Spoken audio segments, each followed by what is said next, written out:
Good morning, everyone. Treasure Troller here. And as some of you may know, because of the COVID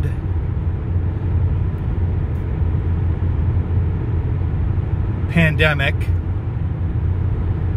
the World Series of Poker is not in Las Vegas this year, but all of the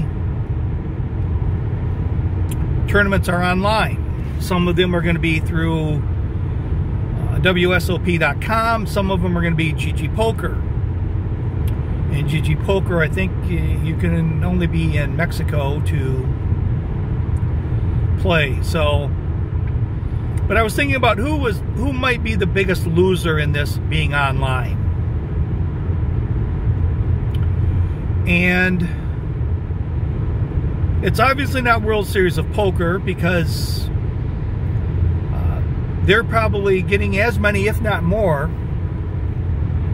people in the tournaments. It doesn't have the, I guess, the scenery of being in the Rio. It's played at the Rio in Las Vegas.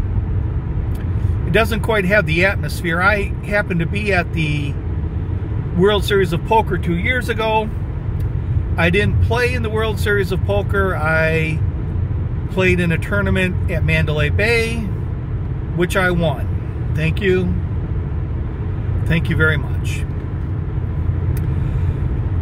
So, I don't think it's really the players, although, like I said, the atmosphere, but you don't have the airfare, you don't have the hotel, you don't have the meals, especially if you never know, if you start a tournament, you never know how long it's going to last.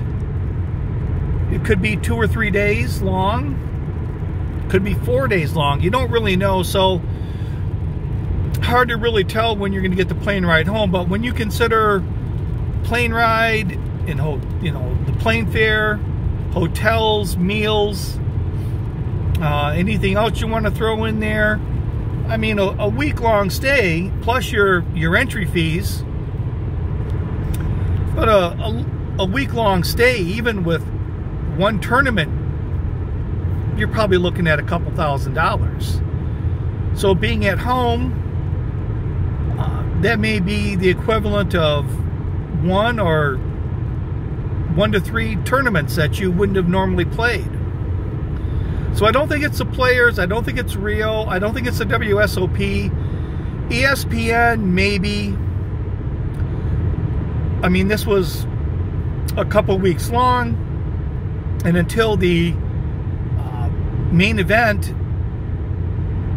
where they aired that pretty much in its entirety, all the other tournaments they would broadcast for a few hours, and then they would stop. So it affected them somewhat, but I mean, they had baseball going on. I mean, it only hurts them more this year because of all the other sports aren't playing as well. I think the biggest loser in this is a site called PokerGo.com.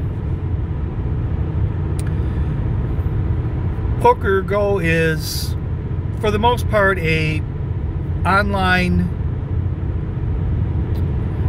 show, or shows that are, they're poker. They have tournaments that they've on video. They have live tournaments.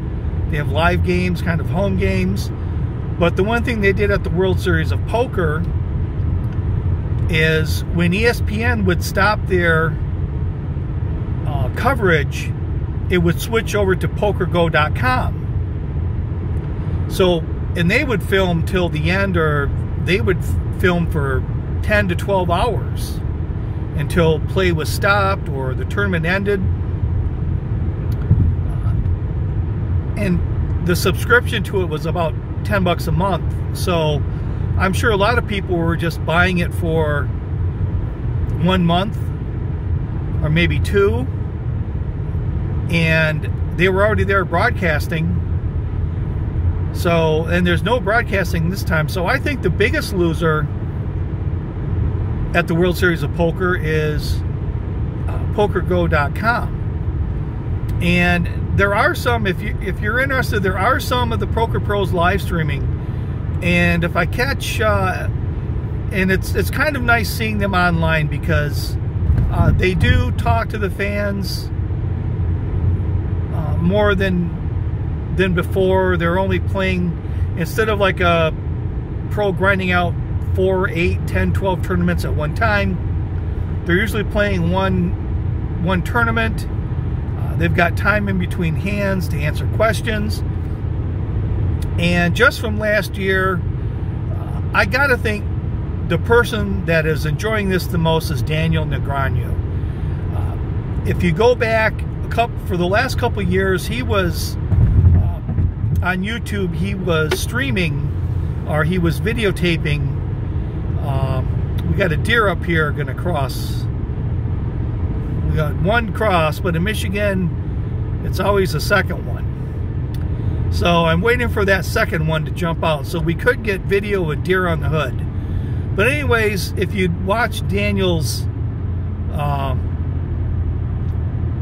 previous vlogs about the World Series of Poker, you would see, you know, the fans. He had a trailer there in the kind of the back lot of the hospital, or the the hotel, and he would try to get back there on breaks and, you know, get back to the bathroom, and fans are stopping him, wanting pictures, want to talk to him. So it's got to be, and plus that people want interviews for ESPN and PokerGo and all the poker channels that are there. Always want to talk to him. So this has got to be a real relief to just walk down into your family room, sit at probably his $10,000 couch, and play poker. So I'm waiting to hear something from PokerGo kind of taking a hit on this. And if I do get a chance to catch Daniel on a live stream, I'm going to ask him that question, if it's if he enjoys the privacy of playing online. So with that one, maybe a couple more ride home vlogs today. With that, this is Treasure Troller saying aloha and good day.